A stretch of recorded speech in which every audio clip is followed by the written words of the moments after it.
Bah Jum, penduduk bumi, yang bikin iri para bidadari. Bah Jum, begitulah beliau dipanggil. Aku sempat bertemu dengannya 5 tahun yang lalu, saat berlibur di Kasian Bantul Yogyakarta. Nama desanya saya lupa. Bah Jum seorang tunanetra yang berprofesi sebagai pedagang tempe. Setiap pagi beliau dibonceng cucunya ke pasar untuk berjualan tempe. Sesampainya di pasar tempe segera digelar. Sambil menunggu pembeli datang. Di saat pedagang lain sibuk menghitung uang dan ngerumpi dengan sesama pedagang, Mbah Jum selalu bersenandung sholawat. Cucunya meninggalkan Mbah Jum sebentar, karena ia juga bekerja sebagai kuli panggul di pasar itu. 2 jam kemudian, cucunya datang kembali untuk mengantar simbahnya pulang ke rumah. Tidak sampai 2 jam dagangan tempe Mbah Jum sudah habis ludes. Mbah Jum selalu pulang paling awal dibanding pedagang lainnya. Sebelum pulang Mbah Jum selalu meminta cucunya menghitung uang hasil dagangannya dulu. Bila cucunya menyebut angka lebih dari Rp50.000, Mbah Jum selalu minta cucunya mampir ke masjid untuk memasukkan uang lebihnya itu ke kotak amal. Saat kutanya, kenapa begitu? Karena kata Simbah modal Simbah bikin tempe cuma 20.000. Harusnya Simbah paling banyak dapatnya ya 50.000. Kalau sampai lebih berarti itu punyanya Gusti Allah, harus dikembalikan lagi. Lah rumahnya Gusti Allah kan di masjid mas, makanya kalau dapat lebih dari 50.000, saya diminta Simbah masukin uang lebihnya ke masjid. Loh, kalau sampai lebih dari 50.000, itu kan hak Simbah, kan artinya Simbah saat itu bawa tempe lebih banyak tuh. Tanyaku lagi, enggak mas, Simbah itu tiap hari bawa tempenya gak berubah-ubah jumlahnya sama. Cucunya kembali menjelaskan padaku, tapi kenapa hasil penjualan Simbah bisa berbeda-beda? Tanyaku lagi, begini mas, kalau ada yang beli tempe sama Simbah, karena Simbah tidak bisa melihat, Simbah selalu bilang, ambil sendiri kembaliannya. Tapi mereka para pembeli itu selalu bilang, uangnya pas kok mbah, gak ada kembalian. Padahal banyak dari mereka yang beli tempe 5.000, ngasih uang 20.000. Ada yang beli tempe 10.000 ngasih uang 50.000. Dan mereka semua selalu bilang uangnya pas, gak ada kembalian. Pernah suatu hari Simbah dapat uang 350.000. Ya 300.000-nya saya taruh di kotak amal masjid. Begitu penjelasan sang cucu, aku melongo terdiam mendengar penjelasan itu. Di saat semua orang ingin semuanya menjadi uang, bahkan kalau bisa kotorannya sendiri pun disulap menjadi uang, tapi ini Mbah Jum. Ah, logikaku yang hidup di era kemodernan jahiliyah ini memang belum sampai. Sampai rumah pukul 10 pagi beliau langsung masak untuk makan siang dan malam. Ternyata Mbah Jum juga seorang tukang pijat bayi, begitulah orang di kampung itu menyebutnya.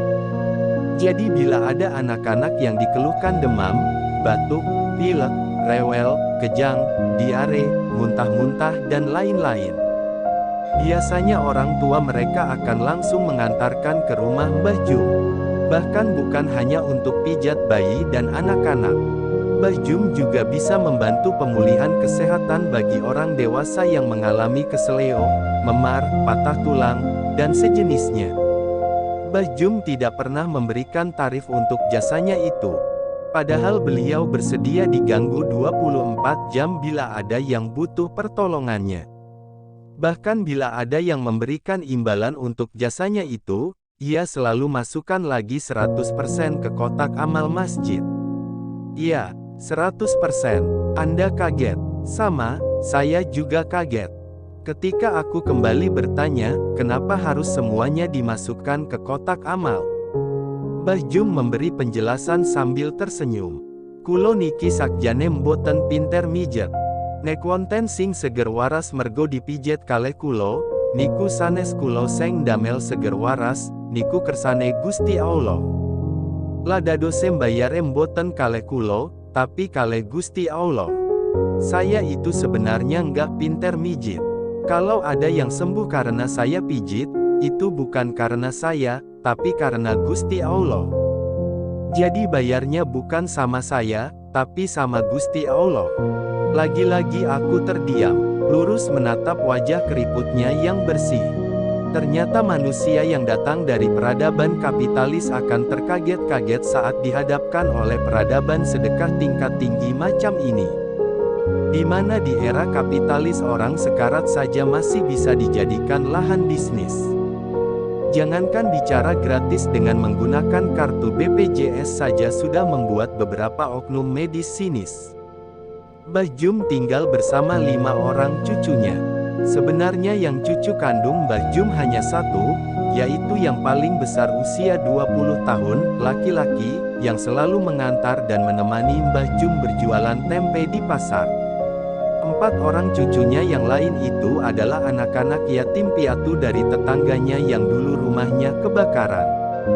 Masing-masing mereka berumur 12 tahun laki-laki, 10 tahun laki-laki, 8 tahun laki-laki, dan 7 tahun perempuan. Dikarenakan kondisinya yang tunanetra sejak lahir, membuat Mbah Jum tidak bisa membaca dan menulis, namun ternyata ia hafal 30 juz Al-Quran. Subhanallah, cucunya yang paling besar ternyata guru mengaji untuk anak-anak di kampung mereka. Keempat orang cucu-cucu angkatnya ternyata semuanya sudah khatam Al-Quran, bahkan 2 diantaranya sudah ada yang hafal 6 juz dan 2 juz. Kulo niki tiang kampong, boten saged ningali nopo-nopo ket bayi. Alhamdulillah kersane Gusti Allah kulo diparingi berkah, saged apal Quran. Gusti Allah niku bener-bener adil kalih kulo, saya ini orang kampong. Tidak bisa melihat apapun dari bayi. Alhamdulillah kehendak Gusti Allah, saya diberi keberkahan, bisa hafal Al-Quran. Gusti Allah itu benar-benar adil sama saya. Itu kata-kata terakhir Mbah Jum. Sebelum aku pamit pulang, ku peluk erat dia, ku amati wajahnya. Kurasa saat itu bidadari surga iri melihat Mbah Jum. Karena kelak para bidadari itu akan menjadi pelayan bagi Mbah Jum. Matur nuwun Mbah Jum, atas pelajaran sedekah tingkat tinggi 5 tahun yang lalu yang sudah Simba ajarkan pada saya di pelosok desa Yogyakarta.